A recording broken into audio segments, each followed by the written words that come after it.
We're always selling ourselves. We're always trying to pitch ourselves. We always want to bring it home, right? But what happens when we actually get in the door? Hi, I'm Damon Brown of DamonBrown.net. My main thing is to help you as a side hustler, a solopreneur, or otherwise a non-traditional entrepreneur. Today we're going to talk about how you can ruin a sale, or as someone I care about used to say, how you can take failure from the jaws of success. We find this a lot in sales. As Seth Godin would say, we're all salespeople. You could be working for a nonprofit and you're advertising or marketing why people should donate to your nonprofit. You could be a coach like myself and you're advertising why your particular skill set can help you get to the next level. This wisdom actually comes from Simon Cowell, who's one of the founders, I believe, of American Idol. He actually is the founder of, I want to say it's called 13 Entertainment. If you've heard of Kelly Clarkson, Ruben Studdard, some of the boy bands that are really popular. I want to say One Direction. I might be wrong. You know, people in the One Direction / BTS crowd can correct me. Simon is the one that put them together. The last time I checked, he was worth about $400 million. And he came from humble beginnings, as they say back in England. So he knows what he's talking about as far as selling himself and selling what he does. He was talking to Oprah on her masterclass series. And he had 6 words that were just rang so true for me. He said, when someone says yes, shut up.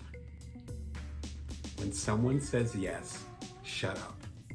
In other words, if you're pitching someone, if someone says, yes, I want your product, yes, I want your service, yes, I want you to come speak at this conference, yes, I want to buy your book, then trust them.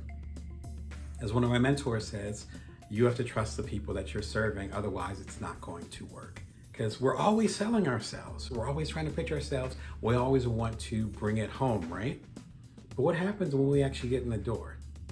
That's the most important part. That's the long term. That's what Simon Sinek would talk about as far as with the infinite game in his most recent book. So there are 2 things that happen if you don't shut up after you have someone engaged. First of all, you bring about doubt.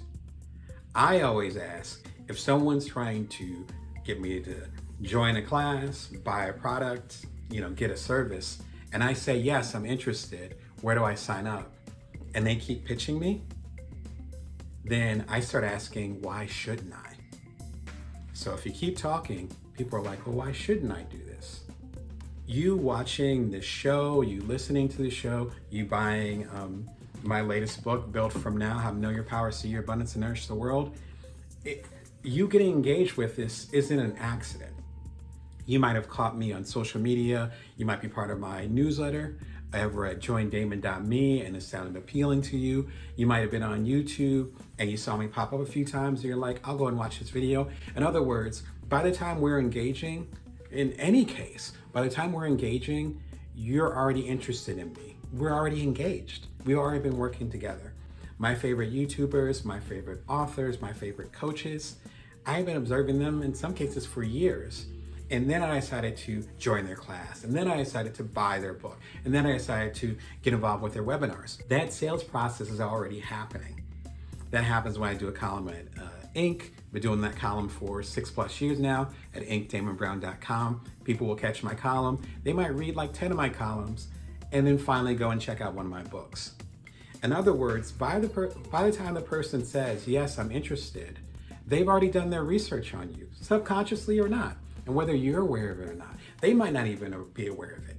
Isn't it the advertising saying where someone has to see a logo or a product like 16 or 20 times before they actually engage with it and buy that product or give it a second look? That engagement happens all the time, particularly in our world of social media. So if someone says yes to you, then they're already interested. So if you keep going, the only thing that can happen is you losing the sale. Again, it's that question of why shouldn't I? Like, why are you still talking if your main intention was to serve me? I'm ready to be served. Why are you still talking? And the only thing you give room for is doubt. So number 1, it gives the question of why shouldn't I work with you? Why shouldn't I buy this product? Why shouldn't I get this service? Number 2, it will make the audience question if you're capable of this. It reminds me of a classic cartoon, I want to say The Far Side, where it's salespeople who are sitting in a living room and it's this couple who look very comfortable. It's their house, just staring at them. And the salespeople are looking and saying, I don't know what to do next because we never made it this far. In other words, these salespeople, probably door-to-door salespeople, have been knocking on doors and no one let them in. Because no one let them in, they didn't know what to do when someone actually let them in. It's a hilarious cartoon. I saw it when I was a kid. I want to say it's a Far Side, so shout out to Gary Larson. I think about that all the time.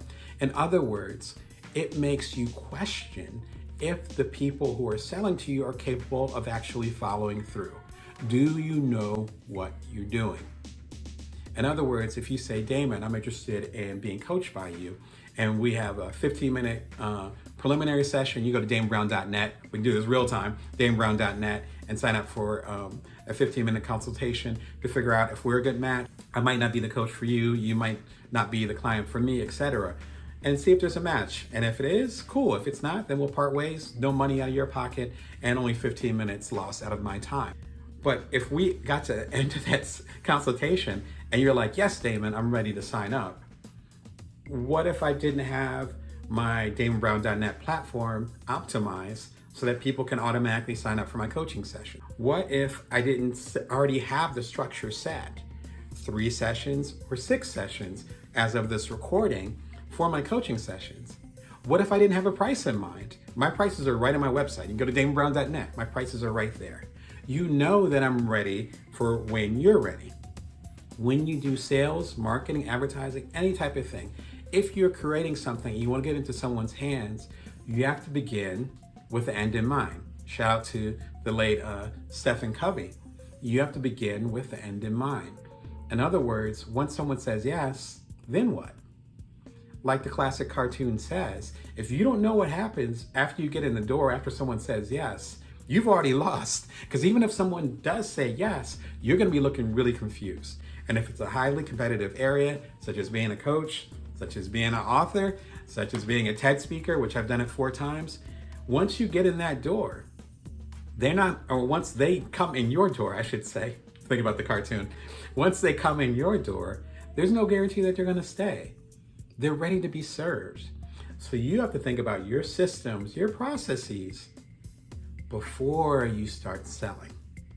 Otherwise, that yes, it's going to hit you like a Mack truck. As I say with a lot of my coaching clients, the issues often don't come up when we quote unquote fail at something, when we miss a goal, when something doesn't work out, when we have an intention and we don't make it that way that we saw it in our heads, right? That's tough, but we're used to that. The real challenge happens when, as I found, when you write a book and suddenly it becomes a bestseller. This is self-published from my own imprint. It was a top 10 Amazon book. Was not expecting that. A couple years before that, I did 2 startups. The second one, called Cuddler, became the #1 app in America and in several countries in the world. We ended up selling it. We bootstrapped it, which we spent our own money. We ended up selling it about a year after that. That was while I was primary caregiver of then our eldest son, who was about 1 or 2 at the time. Was not expecting to have an overnight success with that. But luckily in those situations, and some of it was luck, we were ready and I was ready. We already had a system in place. We already knew our exit strategy. We already knew, and I already knew, at least with the book, what to do with a best-selling book. But if you don't have your stuff in place to get ready for success, then you've already failed. That's true failure. Having a best-selling book, having the #1 app in the world, having all these things, all this great stuff can happen to you, and oftentimes it happens to you. You can't plan it. But what you can do is throw away the opportunity. And they're so rare. I'm working on my 26th book, and 3 of those books are bestsellers, maybe 4. And I have pretty good odds. Most people don't have a bestseller. I've had 4. I've done this thing 25 times. But each opportunity is a rare gift. So what you're not going to do, or what you can't do, I can't even say not do it, you can't do it, is say you're going to be successful, you're going to make a best-selling book, you're going to do this and that, you're going to be the best salesperson, whatever your category or metrics are. You can't do that. What you can do is focus on the process and focus on the systems. The process, shout out to Stephen Pressfield with the War of Art, you're going to focus on the process, doing the work, showing up every day. That's what gets you to getting your first yes. But then while you're working on the process, you need to have the system. Again, back to the coaching example. I could talk to you blue in the face about how you should coach with me. And then you say yes. What if I didn't have a payment system in place? What if I didn't have a methodology? If you want to learn more about the methodology, you can read Build From Now, or you can take the free quiz at buildfromnowquiz.com. That's my methodology. What if I didn't spend years working on my methodology? What if I didn't coach hundreds of people before I spoke with you? I wouldn't be ready. And some of that coaching I did for free back in the day. But I wouldn't have the system in place so that when I worked in the process and I got a yes from you, where would you go after that? It's powerful, powerful stuff. And I think about this all the time. I want you to think about it too. If you want more insight, be sure and check out my playlist, the Smart Creative Habits and Routines. For some reason, I can't talk at the moment. Smart Creative Habits and Routines. It's about 12 or so different videos just like this. They're like 10 minutes long. It will give you insight and game to figure out what your long-term strategy is from folks like Simon Sinek, from folks like Beyonce, from folks like Oprah. So it's not just me talking, but also insight from people that, in most cases, we like and respect. Until next time, remember to bring your worth, and that you can always build from now. Take care.